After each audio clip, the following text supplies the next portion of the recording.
fairly aggressive girlfriend stole from my bank account, so I sent her academic career into a nosedive. I'm a senior at a large state university. This happened in the first semester of my freshman year. I was selected for an honors-type program that placed me in a co-ed dorm building with every other student in the program. As a dumb freshman, I rushed into a relationship with a freshman girl who lived right above me. We'll call her Megan. It was convenient for me to date someone who lived so close, but everyone else in our building hated Megan because she talked a lot, and almost exclusively about herself. She bragged often about being a fairly aggressive person, but somehow I overlooked that mile-wide red flag. Right after Thanksgiving break, at the end of an evening class, I got a call from my mom, who noticed some unusual activity on my checking account. Back then I had no credit card, so this account debit card was my only access to my savings while I lived on campus. I rarely needed to buy anything during the semester, so I was puzzled to find that $104.29 had left my bank account over 2 weeks, in the form of 6 Grubhub food orders. At this point, I trusted Megan, but I decided to ask her about the money right away. She didn't need any involvement and suggested that I cancel my debit card. After a really long phone call to the bank, I did just that. Next, I reached out to Grubhub customer service on Twitter. Hey, my card was stolen and used for food orders on these dates. Can I have the receipts? They sent me the first and last receipts, but they had to redact the personal info of the account holder. I say redact in quotes because they just used the Snapchat draw tool, and Megan's name was still clearly visible on both receipts. What's more, the most recent receipt was only 2 hours old. She was probably still eating when I chopped up my debit card. It's worth noting that she and I both had unlimited dining plans, paid for by our respective parents, and we lived 500 feet from the nearest dining hall. She didn't need to order food, and she definitely didn't need my money to do it. So I texted her again. I have the receipts from Grubhub.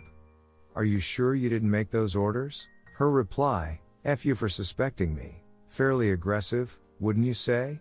I hatched a plan to collect security camera footage of her picking up the order from that evening.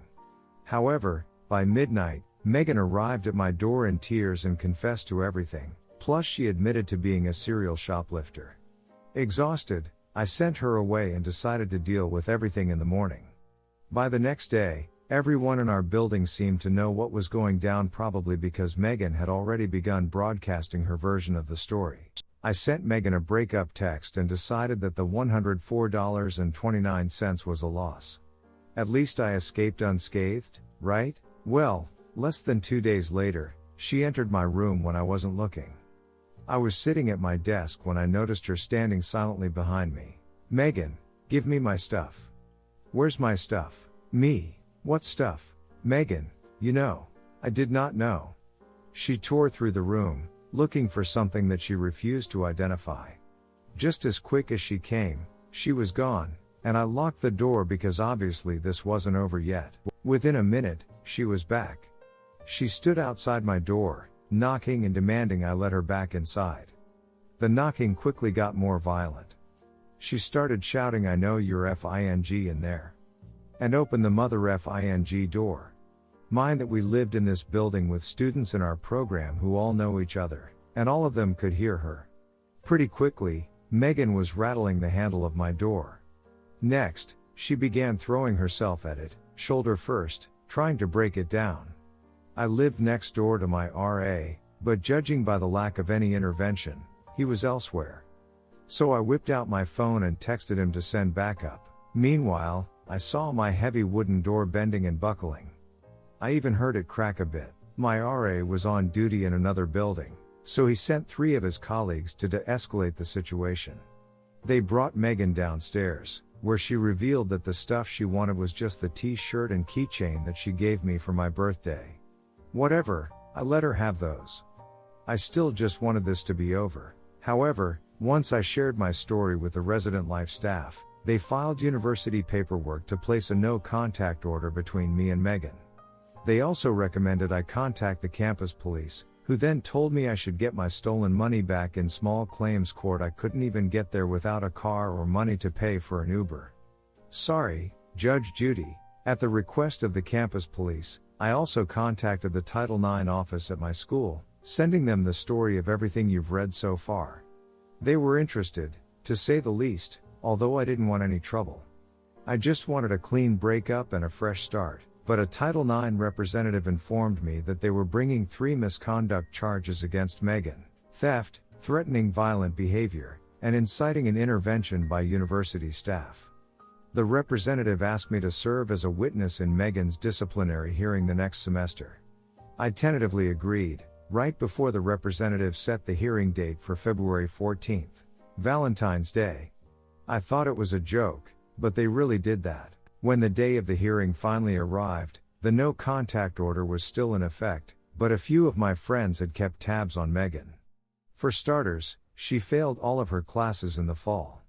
Someone in my math course confessed that Megan had tried to sleep with him while she was dating me, and he had to repeatedly tell her no. Even worse, Megan kept telling a twisted version of the whole story to try and turn my friends against me. So when I found out that she had found a new boyfriend, it felt good to know that the V-Day disciplinary hearing ruined whatever evening plans they might have made. I arrived alone at the disciplinary board office, unsure what to expect. The board consisted of grad students, and the hearing was expected to run into the night. Unlike me, Megan did not come alone. She brought both of her parents as character witnesses. That wasn't even a thing here. This wasn't a real courtroom, as you'll soon see. And that's not all. Megan's parents also paid a lawyer to defend her against the charges. The board knew that was unnecessary, but Megan's parents believed so strongly in their daughter's innocence that they had already paid this 3-piece suit make her case. In the name of fairness, the board members offered me pro bono legal representation. A junior economics major, who we'll call Jimmy. Jimmy had already read my account of the events from the fall, and thanks to my screenshots of Grubhub receipts, he said there was an okay shot of the charges sticking. Then I told him something I'd kept secret for months. When Megan tried to break down my door and I whipped out my phone to text my RA, I also filmed the whole thing. Jimmy couldn't get enough of the video. There was Megan, kicking and screaming and clearly trying to break into my dorm room. It was all the evidence I needed, and no one saw it coming. In the hearing, when the time came for me to make the case against Megan, Jimmy played the video on a big screen in front of everyone. The room went insane. In that instant, I realized that Megan really had convinced everyone I was the liar. In her version of the story, I gave her permission to buy food using my account. She told her parents that she'd asked me politely for her belongings, which I'd rudely hidden from her in my dorm room. In Megan's story, I was the sociopath trying to ruin her reputation. Before I unveiled the video, it was her word against mine. I still didn't want revenge. Even after finding out that Megan tried to cheat on me. But when I saw her parents flipping out at the video, "Why didn't you tell us you did this?" and her lawyer raising hell, this evidence was not provided in pre-trial disclosure. And a board member standing over him, "Sir, this is not a court of law. Please return to your seat," and him shouting objection. And her replying, "We don't have objections, this isn't a court of law," and Jimmy, my new best friend, just trying not to laugh out loud. That's when I realized how good revenge can feel when it's fair and deserved. The board found Megan responsible on all 3 charges. My side of the bench recommended the university terminate her housing contact and force her to pay restitution. Her side recommended only restitution and a reprimand. The board compromised. Her family paid back most of the money she stole, most because 2 of the 6 orders had the same price, and the lawyer convinced the board I had duplicated an order, and Megan was forced to move into a different dorm building. This probably would have helped her anyway, because every student in our program's building knew everything she'd done and lied about. They wouldn't speak to her, and no one wanted to be her roommate. By the time she had to move buildings, she'd already failed all of her courses again. Having paid for her tuition, her unused dining plan, her lawyer, and her restitution, Megan's parents finally pulled her out of school. Where are they now? Last I heard, Megan returned as a part-time student, but I never saw her again because the no contact order still stands. I'm now Facebook friends with the guy Megan tried to seduce. Oh, and Jimmy and I connected on LinkedIn. As for me, well, I no longer date fairly aggressive people. Redditors' reactions. Redditor 1, this is really great revenge and a whirlwind of a story, but my favorite part is imagining the aggrieved grad students heading up the hearing telling a whole ass lawyer, "Sir, this is not a legal proceeding. Real, this is a Wendy's vibe." Redditor follow-up. Objection. Sir, again, this isn't a legal proceeding. But it's catastrophic to my case. Redditor 2, ducked over a lawyer, a BTCH and entitled parents all in the same story? This is my new favorite. Redditor 3, they only mostly paid you back $100?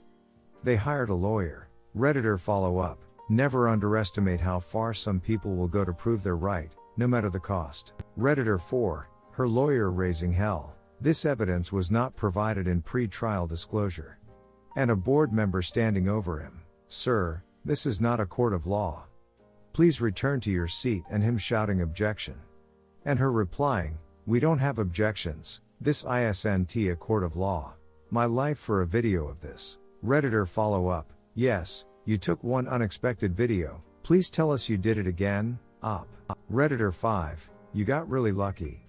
A similar story happened to my best friend, but was unfortunately further escalated and he never got any revenge. My friend had been living with his girlfriend for a year now, she was attending university, he had to drop out so that someone could pay rent while she furthered her education. One night, he gets a message saying $800 had been taken from his bank account. He then noticed that his debit card was missing.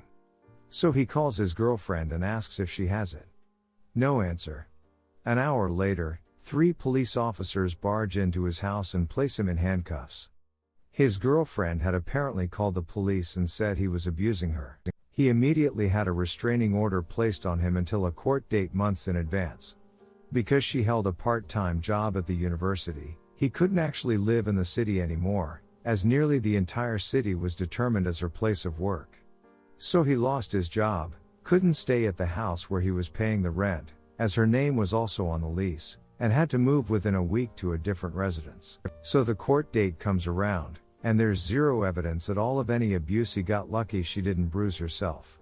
A no-contact order was issued between the two, and they went on their way. She kept all $800 that she had stolen. As it turns out, she had filed the abuse case in order to receive financial support from her parents, who believed that my uneducated friend was not good enough for her. They had apparently stopped supporting her financially when she started dating him, and in order to regain their support, she had to play victim in order to be redeemed in their eyes. Also, less than a month after the case was filed, she was dating someone else. She and my friend had been dating for 3 years. It's been years since that took place and my friend still hasn't emotionally nor financially recovered from it. He has been on maybe 3 dates since and has trouble trusting any women now. Op answer, I'm sorry to hear about your friend. I know how lucky I was that my story turned out so well, but I also experienced a lasting, generalized distrust that I had to overcome. Redditor 6, the part that killed me was the pro bono lawyer. A junior economics major LMFAO.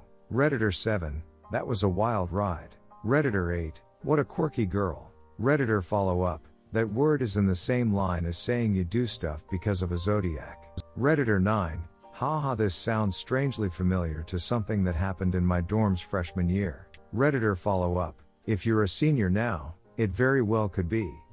Op mentioned he was a senior now.